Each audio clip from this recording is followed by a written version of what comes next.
आप सबको मेरा नमस्कार। मैं दिग्विजय कुमार। मेरे स्मार्ट कोचिंग क्लासेस पर आप सभी का एक बार पुनः स्वागत है। अगर आप मेरे इस चैनल में नए हो और फ्री में पढ़ना चाहते हो तो मेरे चैनल को जरूर सब्सक्राइब कीजिए ताकि मेरा डेली का न्यू वीडियो आपको देखने को मिलता रहे। तो चलिए क्लास स्टार्ट करते हैं। आज जो हम लोग स्टडी करने वाले हैं वो है गाउस के प्रमेय का अनुप्रयोग। तो ये गाउस के प्रमेय के अनुप्रयोग के पहले ये देख लेते हैं कि गाउस का प्रमेय होता क्या है। तो मैंने पिछली क्लास में इसके बारे में बात किया था, गाउस का प्रमेय और इसकी उत्पत्ति। अगर आप देखना चाहें तो मेरे इस वीडियो के डिस्क्रिप्शन बॉक्स पे वहाँ पे लिंक दे दिया हूँ, वहाँ से जाके आप देख सकते हैं। तो चलिए, जो गाउस के जो अनुप्रयोग है उसने 3-4 अनुप्रयोग दिया है। इसमें जो फर्स्ट है वो है अनंत लंबाई के सीधे आवेशित तार के कारण विद्युत क्षेत्र की तीव्रता। कोई अनंत तार होता है, उसके कारण उस पर जो विद्युत क्षेत्र की जो तीव्रता होती है वो क्या होती है, इसको निकालते हैं। तो हम लोग मान के चलते हैं, क्या मान के चलते हैं कि माना एक अनंत लंबाई का एक आवेशित तार क्या है, एल है। इस जो तार की जो प्रति एकांक आवेश है वो क्या है, हमारा लेमडा है। इस जो तार है उससे आर दूरी पर एक बिंदु क्या है, पी है, जिस पर हमें विद्युत क्षेत्र की तीव्रता ज्ञात करनी है। अब हम लोग जो एल होता है, तार होता है, उसको अक्ष मानकर इसकी आर त्रिज्या और स्मॉल एल की जो लंबाई होती है उस पर को मानकर हम लोग एक क्या खींचते हैं, बेलन का निर्माण करते हैं। इस जो बेलन होता है वो एक गॉसिप पृष्ठ की तरह कार्य करता है। ये जो गॉसिप पृष्ठ है उसको 3 भाग में विभाजित किया जा सकता है। जो पहला जो भाग होता है वो S1 है, जिसे हम लोग समतल वृत्तीय पृष्ठ कहते हैं। सेकंड जो भाग होता है उसको वक्र पृष्ठ S2 कहते हैं। और थर्ड जो भाग होता है उसको हम लोग समतल वृत्तीय पृष्ठ कहते हैं, ये S3 होता है।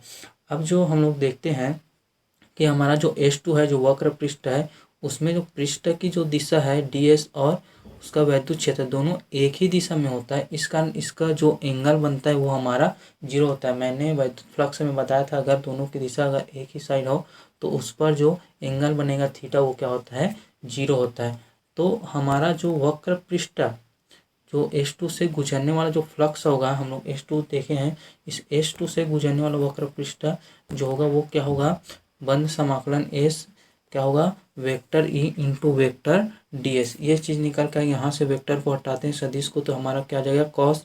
यहाँ पे थीटा, थीटा का मान क्या क्या होगा, वो बोला था मैंने 0 होगा बोला था, इस कारण 0 आया। और cos 0 का मान 1 होता है, इस कारण हमारे पास आएगा बंद समाकलन E इंटू DS। ये यहाँ से निकल के आएगा। ई को हम लोग कांस्टेंट को बाहर निकालते हैं तो यहाँ पास हमारे पास क्या चीज़ आ जाएगा, बंद समाकलन DS होगा।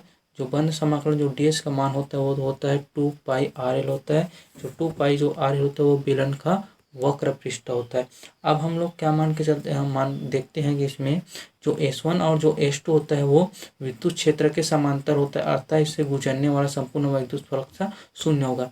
हम लोग देखते हैं जो इस पृष्ठ S1 है वो विद्युत क्षेत्र के समांतर है और जो S3 है वो भी विद्युत क्षेत्र के समांतर है। तो वैद्युत फ्लक्स हमें देखे थे कि अगर दोनों पृष्ठ और वैद्युत क्षेत्र दोनों एक ही दिशा में हो तो उस पर जो वैद्युत फ्लक्स होगा वो क्या होता है, हमारा 0 होता है। तब हम लोग निकालते हैं जो पृष्ठ है, बेलनाकार जो गॉसिप पृष्ठ है, उससे जो गुजरने वाला संपूर्ण वैद्युत फ्लक्स वो क्या होता है, फाई ई होता है। तो फाई ई बराबर हम लोग संपूर्ण निकालेंगे इसका, किसका, S1 S2 और S3 का। तो हम लोग को पता है कि S1 का क्या होता है, वो 0 होता है, और S2 का भी निकालने हैं E इंटू 2πRL, और S3 का भी मान क्या होगा, 0 का वैद्युत फ्लक्स। तो हमारे पास क्या चीज़ निकल के आएगा, E इंटू 2πRL। इसको हम लोग समीकरण 1 मान लेते हैं।